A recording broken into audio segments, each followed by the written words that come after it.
Zadir. He is a first time. He just joined the Discord Okay. and submitted his question. All right. Cool. Um, I think he also is new to Twitch. Recently streamed, so I'm gonna pull them up. All right. Zadir. Zadir, how you doing, fam?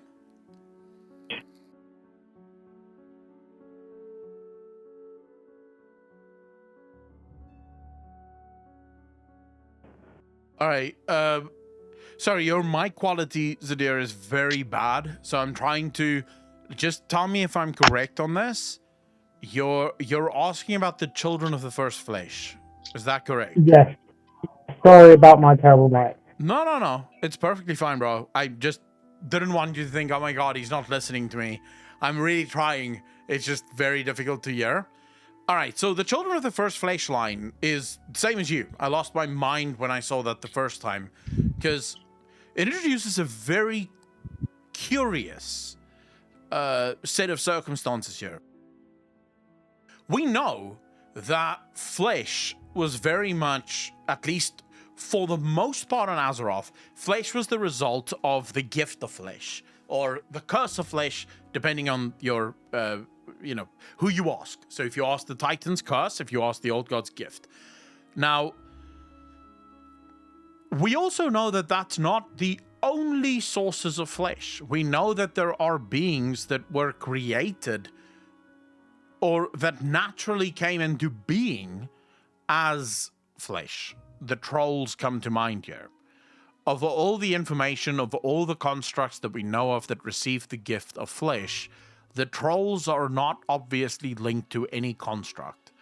It does appear from at least all of the records that we have that the trolls are a naturally evolved creature that just eventually became very intelligent as they made their home very close to the Well of Eternity, and that is, that sort of led to that.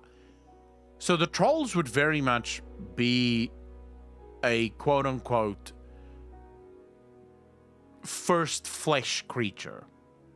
Okay, because that's one thing I was wondering about as well, the trolls. But it says the children of the first flesh, which would be the elves. Because if the trolls are indeed the first flesh, then the children of the first flesh would be the elves. That's the first part of that. Because the elves literally came from trolls that lived too close to the Well of Eternity and then evolved over time to become elven. But that's only if the trolls were indeed the ones with the first flesh. There is an opportunity that the creatures of the first flesh are completely unknown to us. Yeah, that's what I was thinking. Could it be something with Avaloren? So the Avaloren thing is interesting, but here's the what makes Avaloren interesting is where we learn about Avaloren, because we also know in the book that speaks about Avaloren and that speaks about the heretics, that sort of distrusts the stories of the quote-unquote Titans, is the Titans claim that before they arrived on Azeroth, nothing had existed, because indeed nothing had been ordered yet. But we know that there are Titan Keepers that reject this, claiming that no, plenty of things existed on Azeroth long before the Titans arrived, and were the result either of natural being or maybe of the old gods creating things. So it is possible that on Avaloren lives flesh creatures, or maybe civilizations, although who knows at this point what they could be. But these could have been the beings of first flesh. And so their children would be the ones that need to remember the deal that they had made. So effectively, because remember, it says that the children of the first flesh, all we can hope is that the children of the first flesh remember the bargain that they had made, or the deal that they had made. So this would mean that the beings of the first flesh made a deal, either in order to be kept safe. So it could be because it is Azshara and the Naga that says this, and because they're most likely connected to the old gods in some way, there is an opportunity here to sort of say, okay, the old gods or the Titans arrived with their constructs and basically started destroying everything that they could not order. So if they found flesh beings or creatures that were made of flesh, their constructs destroyed those beings, and the Titans basically created constructs as a answer to order things. And that these beings of the first flesh then made a deal with the old gods, and the old gods said, right, we will give you safe harbor on Avaloren, but in exchange for the safe harbor, you must serve us.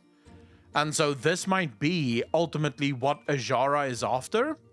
That's what she calls the seat of ultimate power, is by going to Avaloren, claiming that seat of the beings of the first flesh, and then hoping that the children of the first flesh remember the deal that they had made.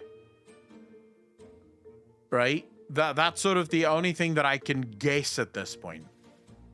And I was thinking about, you know, that pirate that went to Avaloren and came back, but then the veil that covers the main continents. I'm just thinking, how did he do that? And then obviously Azshara is talking about the veil, and obviously the veil can't be just simply get into a boat and sail on the water and then you just cross the veil, right? It depends, right? Because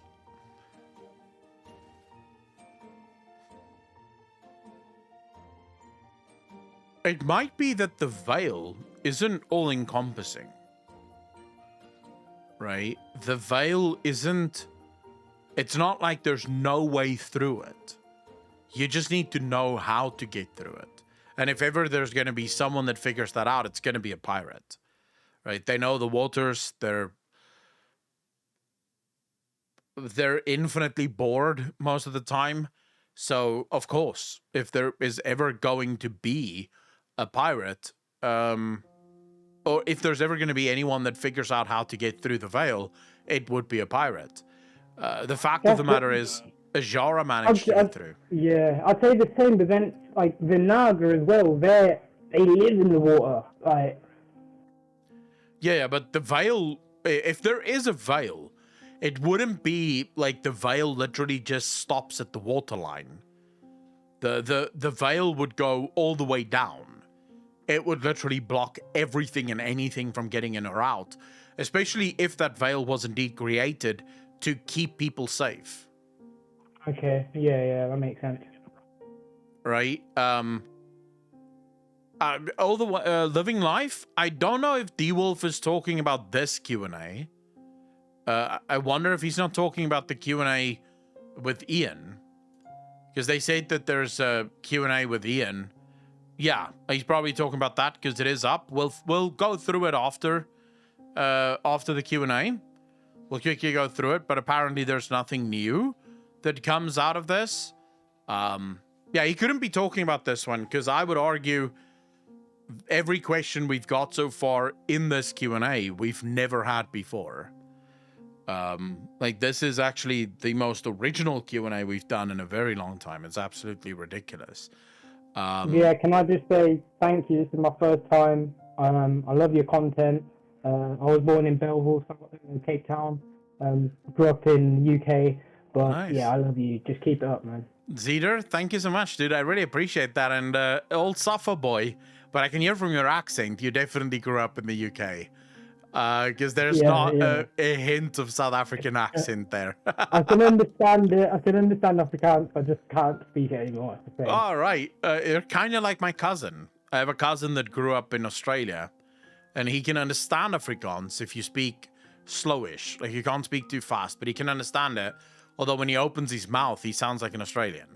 His accent, everything is just full-blown Australian. So Yeah, you kind of remind me of my cousin there. Okay, but back to your question there, Zeder. I would say it all comes down to why was this veil made? Was it made to protect us? Or was it made to protect something on the outside? No, the way the Titans work, I'd say definitely they want to keep us. How can in the shadow? They don't want us to know. Yeah, I would very much agree with you there.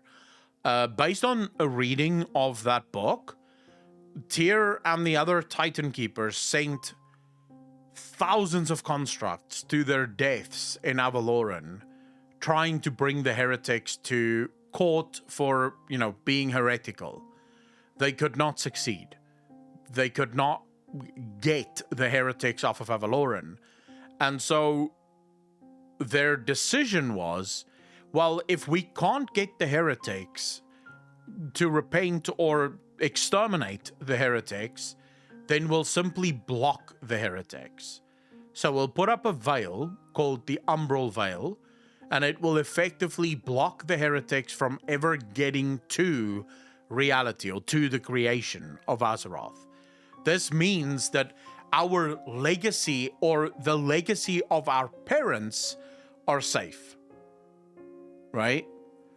That's the thing that I would sort of argue, because if you think about it, they destroyed all records of the Black Empire, not because the Black Empire was consistently or incredibly evil or deliberately evil or anything like that.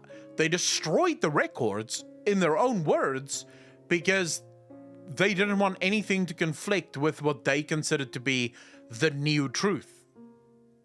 And so all records was destroyed. But when you have heretics, so literal constructs that now no longer believe in your quote-unquote titanic truth, well, can you think of anything? So it would be the equivalent of, imagine you committed a murder, right?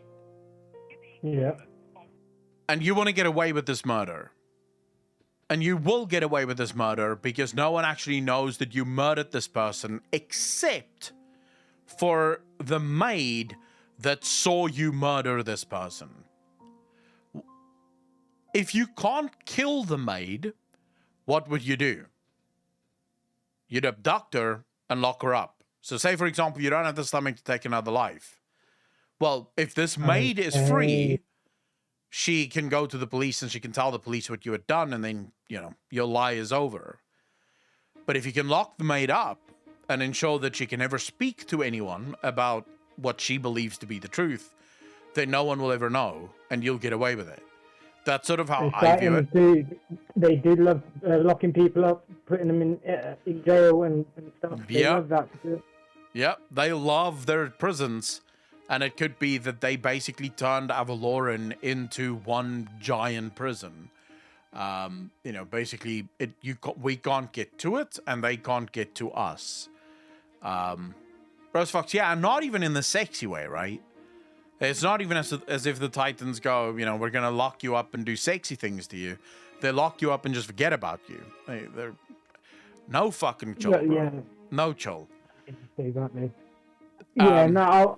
Yeah, that's just, I'm thinking that the Titans, I loved what you said before, it was a past stream, one of your videos about how the Titans are in our reality, and they are obviously Order. So it's the same as, I weren't around for Shadowlands, I stopped playing WoW, end of BFA, but the jailer and those sort of titans of death, they're in their realm.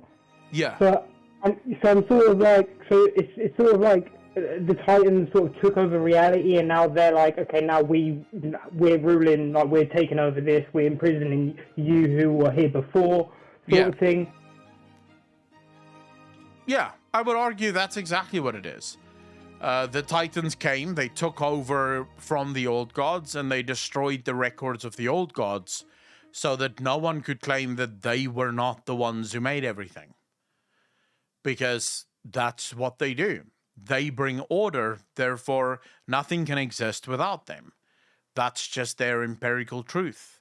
And they don't allow anyone to resist that truth, even though we know for a fact that that truth can and should be resisted. But yeah, that would be sort of my guess on the matter. Zitter, I hope that answers your question. Yeah, no, I love this. Yeah, you answered it amazing. I love having this Q&A with you. But I'll give it over to the next person. I don't want to take up much time. All right, Zitter, thank you so much for the question, man. Really appreciate it. And yeah, I love having these conversations because, like I said, they oftentimes open a lot of doors for me in terms of speculation, and it makes me think about stuff. I actually prefer these Q&As over almost anything else, because with a normal video, you know, when I sit down and I make a video like I did yesterday, for example, I get to plan everything out ahead of time. Like, I do the research ahead of time. I make sure that I have all of the information in front of me so that I can literally just record the video. Whereas I don't have any information when I get in here, right? So when you guys ask me a question, I sort of have to rely on my general knowledge of World of Warcraft, and that makes it super fun. Because oftentimes while we're talking about something, I'll make new connections to things that I previously probably couldn't have done. So yeah, I absolutely love this. So thank you so much for the question, bro. Yeah, like I said, I love watching this stuff and hearing other people what they've got to say. It's just personal. I love the Q&A. All right, I'll go. Love you. All right. Cedar, peace out, bro. Love you too, man.